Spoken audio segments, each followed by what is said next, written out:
photograph. You can make it your own. You don't have to go copying what you're painting exactly every single brush stroke, okay? Let's just put a suggestion of some hills off in the distance there.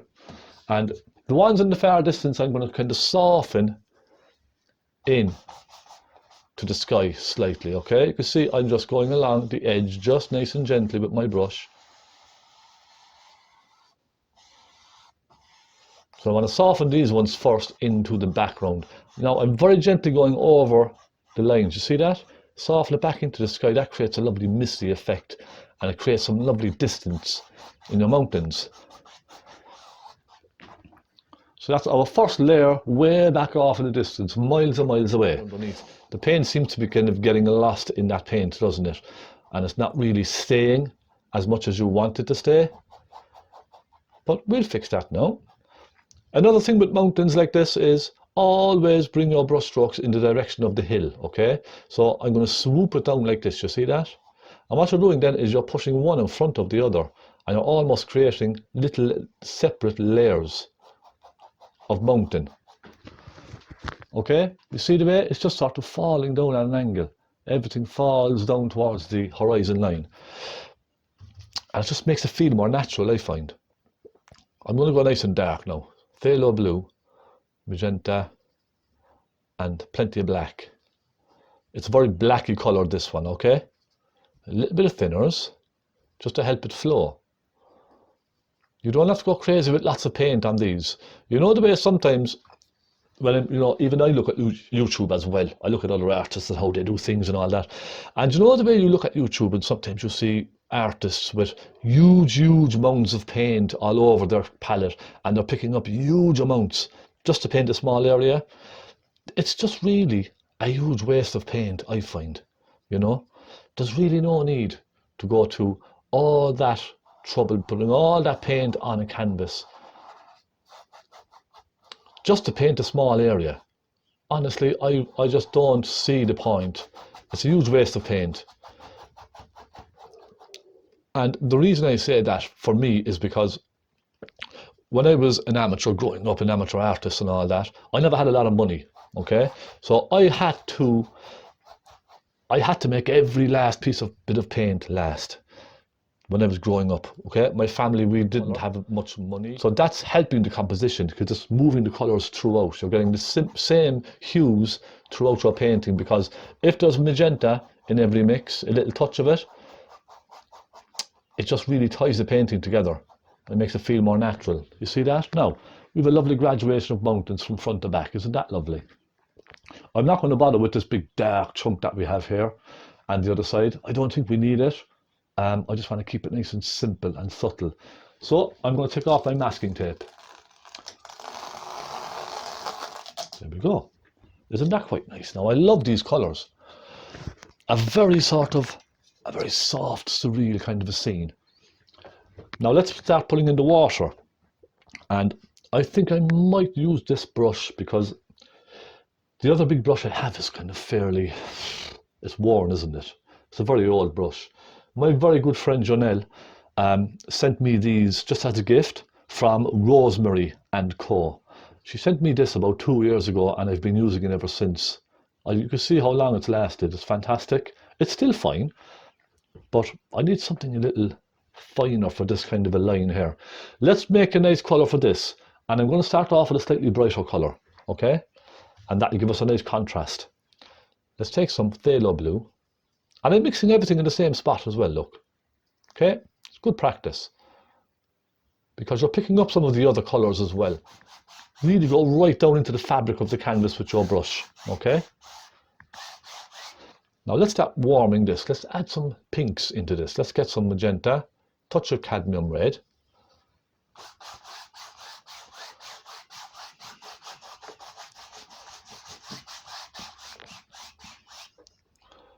And just keep going and going and going. Touch of thinners again. I always take just a little touch of thinners for these thin layers, just to thin them out slightly. Touch of phthalo blue perhaps.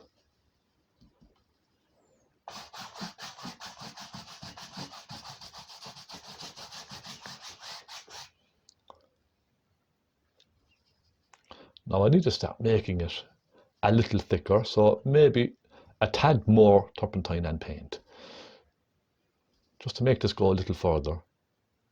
And a touch of black as well. Now that may be a little bit blue for me, so I'm going to take a touch of black into that, just to kind of dull that down ever so slightly. You see that? Just a touch of black. I don't want it too kind of a blue, you know. I want a kind of a grey, bluey, pinky sort of a colour going through the painting. Now what's going to happen then later on is, because we've lovely pinks and stuff like that going through this colour, this painting, when we put oranges and yellows on the boats and reds, it's going to really complement all of these blues and pinks. So the idea with painting, I suppose, for me, you know, now you might find this helpful, you may not, but what I try to do is I try to sort of think a couple of steps ahead. So as I'm painting this here, I'm thinking to myself, yes, those boats now with that lovely pinky, yellowy, orange sort of colour going through it, they're going to look lovely against this sort of deep grey purple colour. So I'm thinking ahead slightly. Do you understand? Now let me just fix my reference photograph here. Okay, that's not bad. That's not bad. Let me just think. Now we're going to have some lovely oranges coming down from the boats. Perhaps I could just warm it ever so slightly. Maybe just take some magenta and we'll try a touch of cadmium red. And we'll just maybe push a little of that through the painting as well. Down slightly, and then bring the bottom one backwards and up slightly as well. Okay, now already you can see we have a little perspective there, don't we? Let's go to this one at the back, and look again, this does not have to be exactly the same as the reference photograph. We could even add more in if we want. Completely up to ourselves.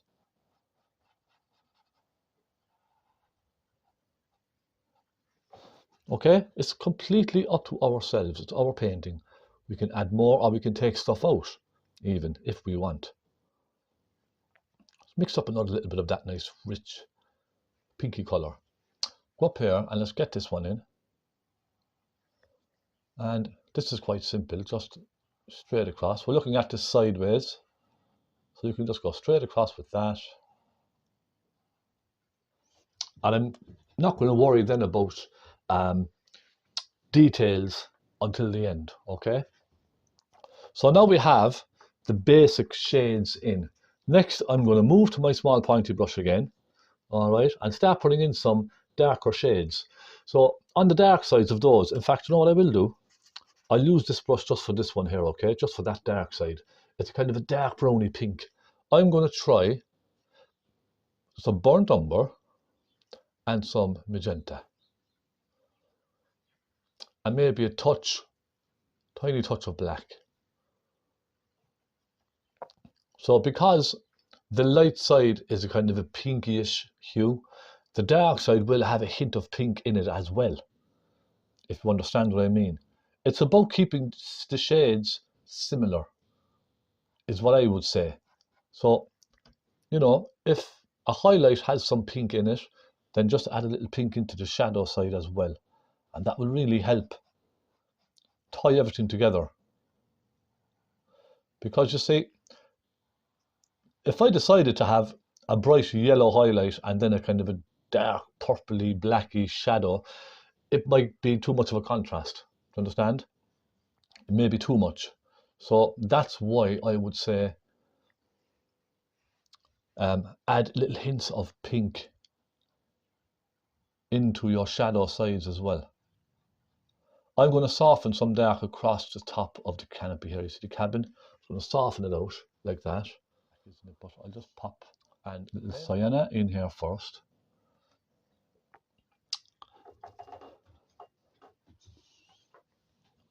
So I know we're spending a lot of time on this a lot of, you may think it's a lot of detail, but in actual fact, realistically, it's simply just concentrating on one part at a time. Okay, so let's just go here. Look, we have a nice dark here. Put in some black and a bit of red in here, and bring it down and leave it soak away. Look, just leave it sort of disappear down. Just focusing on one piece at a time. That's all. That's really all it is. Try not to get bogged down with looking at everything and trying to do everything at the same time. It won't work. That's what I would say. Just one piece at a time.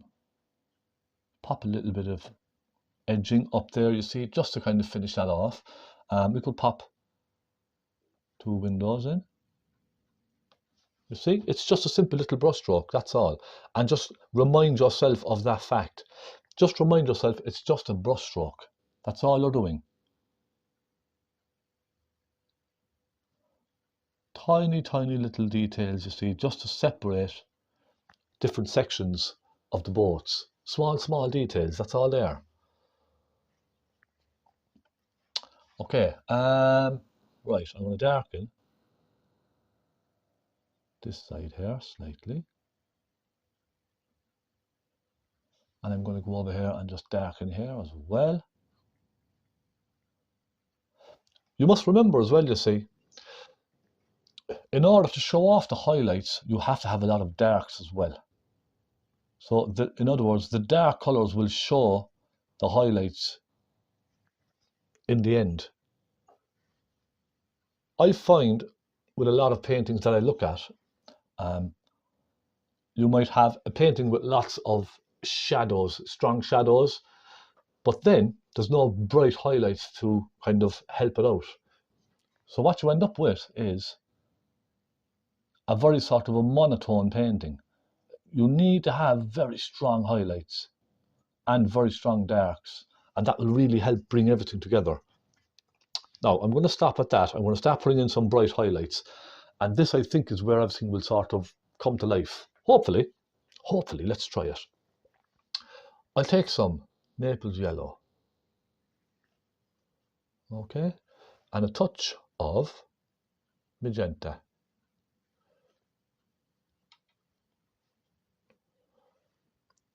And this color now that I want to get, it's almost like a bright pink.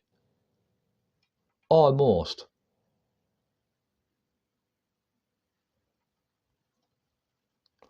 But the Naples yellow just tones it down ever so slightly, okay? Let's try it. Let's go.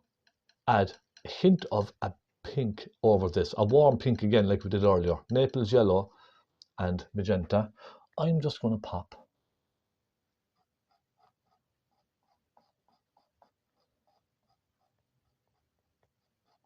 a little warm pink over some of it.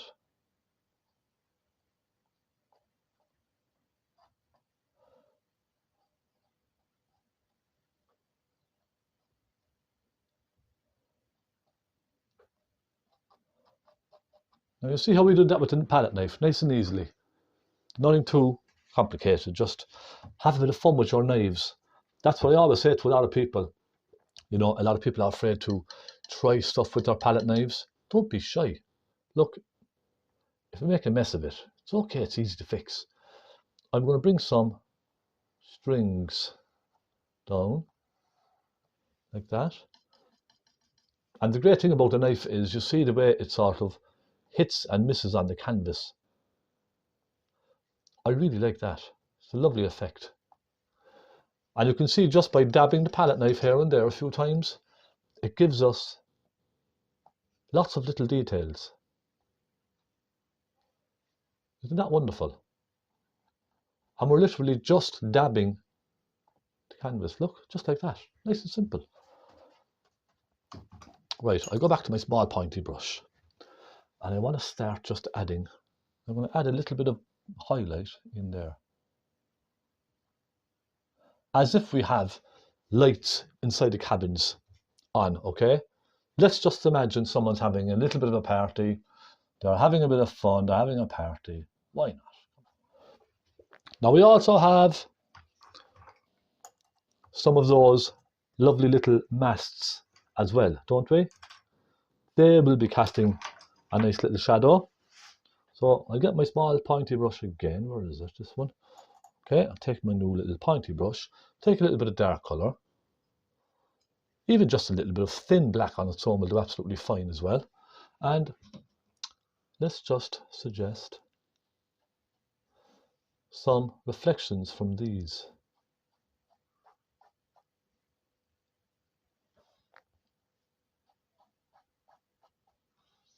You see?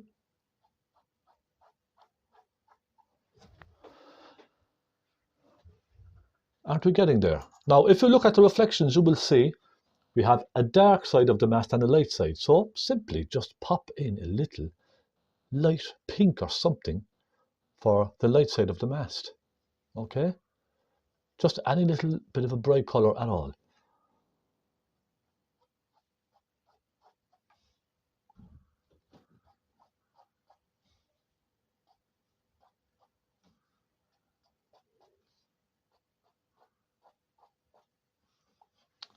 Let me get my reference photograph again.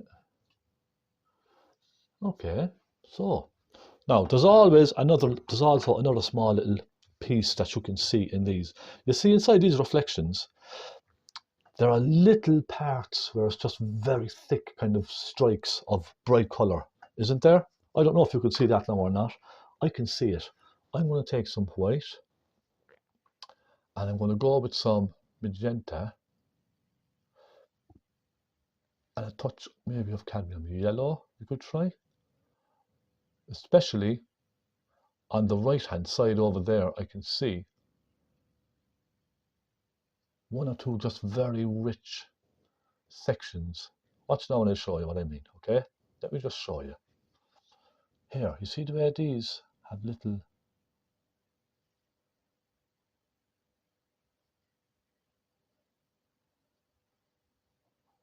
and then just sort of drag them down. Do you understand what I mean?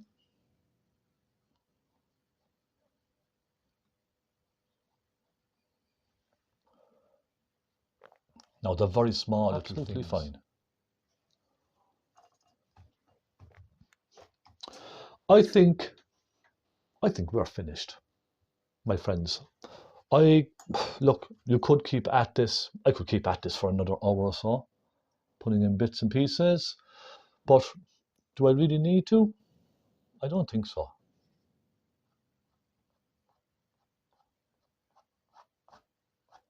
I really don't think so, to be honest.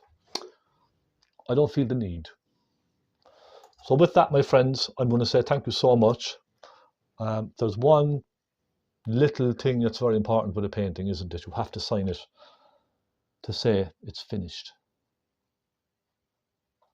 So I'll pop a signature down here and I will say to you, thank you so much. You've been very kind to me, very, very kind.